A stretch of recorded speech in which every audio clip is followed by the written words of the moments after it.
ದೇವಜನರೇ, ನಿಮ್ಮೆಲ್ಲರಿಗೂ ಯೇಸು ಕ್ರಿಸ್ತನ ಶ್ರೇಷ್ಠವಾದ ನಾಮದಲ್ಲಿ ವಂದನೆಗಳು. ಶಾಲೋಮ್, ನಿಮಗೆ ಸಮಾಧಾನವಾಗಲಿ. ಈ ದಿನ ದೇವರ ವಾಕ್ಯದ ಧ್ಯಾನಕ್ಕಾಗಿರುವಂಥ ವಿಷಯ ದೇವರನ್ನು ಸನ್ಮಾನಿಸು. ಅದಕ್ಕೆ ಆಧಾರವಾಗಿ 1 ಸಾಮುವೇಲ 2ನೇ ಅಧ್ಯಾಯ 30ನೇ ವಚನ, ನನ್ನನ್ನು ಸನ್ಮಾನಿಸುವವರನ್ನು ನಾನು ಸನ್ಮಾನಿಸುವೆನು. ಈಗ ಓದಿಕೊಂಡಂಥ ವಾಕ್ಯ ಭಾಗದಲ್ಲಿ ನಾವು ನೋಡುತ್ತಾ ಇದ್ದೇವೆ, ನನ್ನನ್ನು ಸನ್ಮಾನಿಸುವವರನ್ನು ನಾನು ಸನ್ಮಾನಿಸುವೆನು. ಈ ಮಾತನ್ನು ಯಾರಿಗೆ ದೇವರು ತಿಳಿಸುತ್ತಾ ಇದ್ದಾರಂತ ಹೇಳಿದರೆ, ಏಲಿಯ ಮಕ್ಕಳಿಗೆ. ಈ ಏಲಿಯ ಮಕ್ಕಳು ಭಯಭಕ್ತಿ ಉಳ್ಳ ಮಕ್ಕಳಾಗಿರಲಿಲ್ಲ. ದೇವರಿಗೆ ವಿರೋಧವಾಗಿ ಸಂಗತಿಗಳನ್ನು ಮಾಡುತ್ತಾ ಇದ್ದರು. ದೇವರ ಸೇವೆ ಮಾಡುತ್ತಾ ಇದ್ದರೂ ಸಹ ದೇವರಿಗೆ ಸರಿಯಾದ ಮಹಿಮೆಯನ್ನು ಘನತೆಯನ್ನು ಕೊಡುತ್ತಿರಲಿಲ್ಲ. ಎಲ್ಲವನ್ನ ಲಘುವಾಗಿ ಪರಿಗಣಿಸಿ ಅವರ ಹೊಟ್ಟೆ ತುಂಬಿಸಿಕೊಳ್ಳುವುದಕ್ಕಾಗಿ ಕೆಲವು ಸಂಗತಿಗಳನ್ನು ಮಾಡುತ್ತಾ ಇದ್ದರು. ಇದು ದೇವರಿಗೆ ಇಷ್ಟವಾಗಲಿಲ್ಲ. ಆಗ ದೇವರು ಏಲಿಗೆ ಹೇಳುತ್ತಾ ಇದ್ದಾರೆ, ನನ್ನನ್ನು ಯಾರು ಸನ್ಮಾನಿಸುತ್ತಾರೋ ಅವರನ್ನು ನಾನು ಸನ್ಮಾನಿಸುತ್ತೇನೆ, ಯಾರನ್ನು ನನ್ನನ್ನು ತಿರಸ್ಕರಿಸುತ್ತಾರೋ ಅವರನ್ನು ನಾನು ತಿರಸ್ಕರಿಸಿ ಬಿಡುವೆನು. ಈ ವಾಕ್ಯದಂತೆ ಅವರ ಜೀವನದಲ್ಲಿ ಅದು ಸಂಭವವಾಗಿ ನಡೆದು ಹೋಯಿತು. ಆ ಏಲಿಯ ಮಕ್ಕಳು ಇನ್ನು ಯೌವನ ಪ್ರಾಯದಲ್ಲಿ ಇರುವಾಗ ದೇವರ ಕೋಪ ಅವರ ಮೇಲೆ ಉಂಟಾಗಿ ಸ್ತೋತ್ರ, ಆ ಮಕ್ಕಳು ತೀರಿ ಹೋದರು. ಪ್ರೀತಿಯುಳ್ಳ ದೇವಜನರೇ, ನಾವು ಯಾವಾಗ ದೇವರನ್ನ ಮಾನಿಸ್ತೇವೆಯೋ ದೇವರು ನಮ್ಮನ್ನು ಸನ್ಮಾನಿಸುವಂಥ ದೇವರಾಗಿದ್ದಾರೆ. ನಮ್ಮ ದೇವರು ಮಹಿಮೆಗೆ ಯೋಗ್ಯನಾದ ದೇವರು. ಅವರ ಮಹಿಮೆಯನ್ನು ಯಾರಿಗೂ ಬಿಟ್ಟು ಕೊಡೋದಿಲ್ಲರಿ. ಕೆಲವೊಂದು ವಿಷಯಗಳಿಗೆ ದೇವರ ವಿಷಯದಲ್ಲಿ ನಿಯಮಗಳಿದೆ. ನಾವು ದೇವರನ್ನು ಗೌರವಿಸುವುದಾದರೆ ದೇವರು ನಮ್ಮನ್ನು ಗೌರವಿಸುತ್ತಾರೆ. ನಾವು ದೇವರ ಬಳಿಗೆ ಬರುವುದಾದರೆ ದೇವರು ನಮ್ಮ ಬಳಿಗೆ ಬರುತ್ತಾರೆ. ನಾವು ದೇವರನ್ನು ಹುಡುಕುವುದಾದರೆ ದೇವರು ನಮ್ಮನ್ನು ಹುಡುಕುತ್ತಾರೆ. ಇಲ್ಲಿ ದೇವರು ಹೇಳುತ್ತಾ ಇದ್ದಾರೆ, ನನ್ನನ್ನು ಸನ್ಮಾನಿಸುವವರನ್ನು ನಾನು ಸನ್ಮಾನಿಸುವೆನು. ಒಂದು ಅದ್ಭುತ ಸಾಕ್ಷಿಯನ್ನು ನಿಮ್ಮೊಂದಿಗೆ ಹಂಚಿಕೊಳ್ಳುತ್ತೇನೆ. ಪ್ರತಿ ಭಾನುವಾರ ಒಬ್ಬ ವ್ಯಕ್ತಿ ಸಭೆಯನ್ನು ಮಿಸ್ ಮಾಡ್ತಾನೇ ಇರಲಿಲ್ಲ. ಆದರೆ ಅವನು ಹೋಗುವಂಥ ಆ ಕಂಪನಿಯಲ್ಲಿ ಭಾನುವಾರ ಸಹ ಕೆಲಸ ಮಾಡಬೇಕು. ಆ ಸ್ಥಳದಲ್ಲಿ ಅನೇಕ ಕೆಲಸಗಾರರು ಸಹೋದ್ಯೋಗಿಗಳಿದ್ದರು. ಅವರು ಏನು ಮಾಡಿದ್ರು ಅಂತ ಹೇಳಿದ್ರೆ, ಈ ಭಕ್ತನ ಕುರಿತಾಗಿ ಆ ಮಾಲೀಕನಿಗೆ ಚಾಡಿ ಹೇಳಿದರು, ಸರ್ ಅವನಿಗೆ ಮಾತ್ರ ನೀವು ಭಾನುವಾರ ಲೀವ್ ಕೊಡ್ತೀರಾ, ನಮಗೆ ಲೀವ್ ಕೊಡೋದೇ ಇಲ್ಲ ಎಂಬುದಾಗಿ ಹೇಳಿ ಅವನ ಮೇಲೆ ತಪ್ಪು ಹೊರಿಸಬೇಕೆಂಬುದಾಗಿ ಮಾಲೀಕನಿಗೆ ಹೇಳಿದರು. ಮಾಲೀಕ ಈ ವ್ಯಕ್ತಿಯನ್ನು, ಭಕ್ತನನ್ನು ಕರೆದು ಹೇಳಿದರು, ನೋಡಪ್ಪ ಇಲ್ಲಿ ಭಾನುವಾರ ಸಹ ಕೆಲಸ ಮಾಡಬೇಕು, ನೀನು ಯಾಕೆ ಲೀವ್ ಹಾಕಿದೆ? ಸರ್ ನಾನು ಚರ್ಚಿಗೆ ಹೋಗಬೇಕು, ಆಲಯಕ್ಕೆ ಹೋಗ್ತಾ ಇದ್ದಾನೆ, ಆದ್ದರಿಂದ ನನಗೆ ಭಾನುವಾರ ನನಗೆ ರಜೆ ಬೇಕು ಸರ್. ನೋ, ನೀವು ಭಾನುವಾರ ತಪ್ಪಿಸಿಕೊಳ್ಳಬಾರದು. ಯಾವುದು ಮುಖ್ಯ, ಕೆಲಸ ಮುಖ್ಯನಾ ನಿನ್ನ ಆಲಯ ಮುಖ್ಯನಾ? ಹಾಗೆ ಈ ವ್ಯಕ್ತಿ ಹೇಳಿದೆ, ಸರ್ ನನಗೆ ಕೆಲಸ ಅಲ್ಲ, ನನ್ನ ಆಲಯ ಮುಖ್ಯ. ಮಾಲೀಕನಿಗೆ ಬಹಳ ಕೋಪ ಬಂತು. ನಿನ್ನ ಆಲಯ ಮುಖ್ಯ ಅಲ್ವಾ, ಹಾಗಾದರೆ ಭಾನುವಾರನೂ ಹೋಗು, ಸೋಮವಾರ ನೀನು ಬರಬೇಡ, ನಿನ್ನನ್ನು ಕೆಲಸದಿಂದ ತೆಗೆದು ಹಾಕಿದ್ದೇನೆಂಬುದಾಗಿ ಕೆಲಸದಿಂದ ತೆಗೆದು ಹಾಕಿಬಿಟ್ರು. ಕೆಲಸದಿಂದ ತೆಗೆದು ಹಾಕಿದ ಮೇಲೆ ಆ ವ್ಯಕ್ತಿ ಬಹಳ ದುಃಖ ಭ್ರಾಂತನಾಗಿ ಮನೆಗೆ ಬಂದ. ದುಃಖ ಭ್ರಾಂತನಾಗಿ ಚಿಂತಾಭ್ರಾಂತನಾಗಿ ಕೂತಿದ್ದಾನೆ. ಈಗ ಹೆಂಡತಿ ಬಂದು ನೋಡಿದ್ಲು, ಬಹಳ ದುಃಖ ಇದೆ ರೀ, ಏನಾಯ್ತು, ಯಾಕೆ ನೀವು ಬಹಳ ದುಃಖ ಭರಿತರಾಗಿ ಕೂತಿದ್ದೀರಾ? ಇಲ್ಲ, ಕೆಲಸ ಹೋಯಿತು. ಮಾಲೀಕ ಹೇಳಿದ, ನಾಳೆಯಿಂದ ನೀನು ಕೆಲಸಕ್ಕೆ ಬರಬಾರ್ದು. ಯಾಕೆ, ಏನಾದರೂ ಗಲಾಟೆ ಮಾಡಿದ್ರ? ಇಲ್ಲ. ಏನಾದರೂ ಮಾತನಾಡಿದ್ರ? ಏನೂ ಮಾತನಾಡಲಿಲ್ಲ. ಮತ್ತು ಯಾಕೆ ನಿಮ್ಮನ್ನು ಕೆಲಸದಿಂದ ತೆಗೆದು ಹಾಕಿದ್ರು? ನಾವು ಚರ್ಚಿಗೆ ಹೋಗಬಾರ್ದಂತೆ, ಆಲಯಕ್ಕೆ ಹೋಗಬಾರ್ದಂತೆ, ಆದುದರಿಂದ ಭಾನುವಾರನೂ ಕೆಲಸಕ್ಕೆ ಬಾ ಎಂಬುದಾಗಿ ಹೇಳುತ್ತಾ ಇದ್ದಾರೆ. ಆದ್ದರಿಂದ ನಾನು ಕೆಲಸವನ್ನು ಬಿಟ್ಟೆ. ಆಗ ಹೆಂಡತಿ ಹೇಳಿದ್ರೆ, ರೀ ಅದಕ್ಕೆ ಯಾಕ್ರೆ ಅಳ್ತಾ ಕೂತಿದ್ದೀರಾ, ದುಃಖ ಮುಖವುಳ್ಳವರಾಗಿದ್ದೀರಾ? ನೀವು ದೇವರನ್ನ ಸನ್ಮಾನಿಸಿದ್ದೀರಾ, ದೇವರನ್ನ ಘನಪಡಿಸಿದ್ದೀರಾ, ದೇವರನ್ನ ಘನಪಡಿಸಿ ನೀವು ಕೆಲಸವನ್ನು ಬಿಟ್ಟಿದ್ದೀರಾ. ದೇವರು ಅದಕ್ಕಿಂತಲೂ ಒಳ್ಳೆ ಕೆಲಸ ನಮಗೆ ಕೊಡ್ತಾರೆ, ಧೈರ್ಯವಾಗಿರ್ರಿ ಎಂಬುದಾಗಿ ಹೆಂಡತಿ ಗಂಡನನ್ನು ಬಲಪಡಿಸಿದಳು.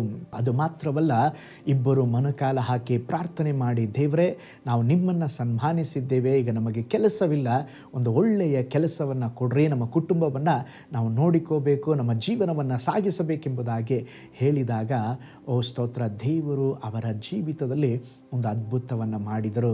ನಡೆದಂಥ ಅದ್ಭುತ ಏನಂತ ಹೇಳಿದ್ರೆ, ಅವರು ತೋಟದ ಕೆಲಸ ಮಾಡಲು ಪ್ರಾರಂಭಿಸಿದರು. ಕೆಲಸ ಮಾಡುತ್ತಾ ಇದ್ದಂಥ ಆ ಫ್ಯಾಕ್ಟ್ರಿಯಲ್ಲಿ ಚಿಕ್ಕ ಚಿಕ್ಕ ಸೂಜಿಗಳನ್ನು ತಯಾರು ಮಾಡುತ್ತಾ ಇದ್ದರು. ಅಂದರೆ ಅದು ಸೇಫ್ಟಿ ಸೂಜಿ ಆಗಿರಲಿಲ್ಲ, ಹಾಗೆ ಇರ್ತಾ ಇದ್ವು. ಅದನ್ನು ತನ್ನ ಶರ್ಟ್ನಲ್ಲಿ ಅವರು ಇಟ್ಕೊಂಡಿದ್ರು. ಕೆಲಸ ಮಾಡುವಾಗ ಆಕಸ್ಮಿಕ ಆಗಿ ಆತನಿಗೆ ಯಾವುದೋ ಒಂದು ಹುಳ ಅವನ ಶರ್ಟ್ ಒಳಗೆ ಹೋದಂತೆ ಆಯಿತು. ಕೂಡಲೇ ಅವನು ತನ್ನ ಶರ್ಟ್ ಎದೆಯ ಮೇಲೆ ಹೊಡೆದುಕೊಂಡನು. ಅಲ್ಲಿ ಚುಚ್ಚಿಕೊಂಡಿದ್ದಂಥ ಆ ಸೂಜಿ ಅವನ ಕೈಗೆ ಬಲವಾಗಿ ಚುಚ್ಚಿಕೊಂಡು ಬಲವಾದ ಗಾಯವಾಯಿತು. ತಕ್ಷಣ ಹೆಂಡತಿಯನ್ನು ಕರೆದನು. ಏನಾಯ್ತು ರೀ ನಿಮಗೆ ಎಂಬುದಾಗಿ ಕೇಳಿದಾಗ, ಇಲ್ಲ, ಈ ಸೂಜಿ ಚುಚ್ಚಿದೆ ಎಂಬುದಾಗಿ ಹೇಳಿದರು. ನಂತರ ಆ ಸೂಜಿಯನ್ನು ಮೆಲ್ಲಗೆ ತೆಗೆದಾಗ ದೇವರವ್ರಿಗೊಂದು ಆಲೋಚನೆ ಕೊಟ್ಟರು. ಏನಂತ ಹೇಳಿದ್ರೆ, ಈ ಸೂಜಿ ಸ್ವಲ್ಪ ಕೇರ್ಫುಲ್ ಆಗದೆ ಇದ್ದರೂ ಕೂಡ ಎಲ್ಲರಿಗೂ ಅದು ಗಾಯ ಮಾಡುತ್ತಾ ಇತ್ತು. ಈ ಸೂಜಿಯನ್ನೇ ಒಂದು ಸೇಫ್ಟಿ ಸೂಜಿಯಾಗಿ ನೀನು ಮಾಡುವುದಾದರೆ, ಅದನ್ನು ಪ್ರಪಂಚಕ್ಕೆ ತೋರಿಸುವುದಾದರೆ, ಓ ಸ್ತೋತ್ರ, ಅದು ನಿನಗೆ ಆಶೀರ್ವಾದವಾಗಿರುತ್ತದೆ ಎಂಬಂಥ ಒಂದು ಒಳ್ಳೆಯ ಆಲೋಚನೆಯನ್ನು ದೇವರು ಅವನಿಗೆ ತೋರಿಸಿದರು. ಅದುವರೆಗೂ ಸೇಫ್ಟಿ ಪಿನ್ ಇರಲಿಲ್ಲ ರೀ. ಅದುವರೆಗೂ ಎರಡೂ ಕಡೆ ಕೂಡ ಅದು ಚುಚ್ಚುವಂಥ ಸೂಜಿ ಆಗಿತ್ತು.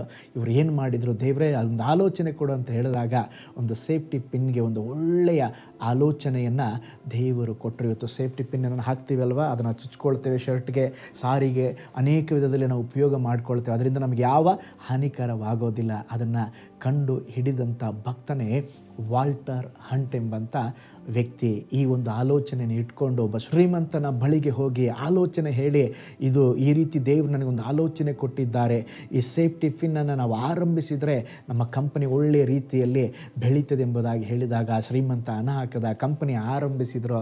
ಸೇಫ್ಟಿ ಪಿನ್ನನ್ನು ತಯಾರು ಮಾಡಲಿಕ್ಕೆ ಆರಂಭಿಸಿದರು. ಇವತ್ತಿಗೂ ಕೂಡ ಪ್ರಪಂಚದಾದ್ಯಂತ ಸೇಫ್ಟಿ ಪಿನ್ನನ್ನು ಅನೇಕರು ಉಪಯೋಗಿಸುತ್ತಾ ಇದ್ದಾರೆ.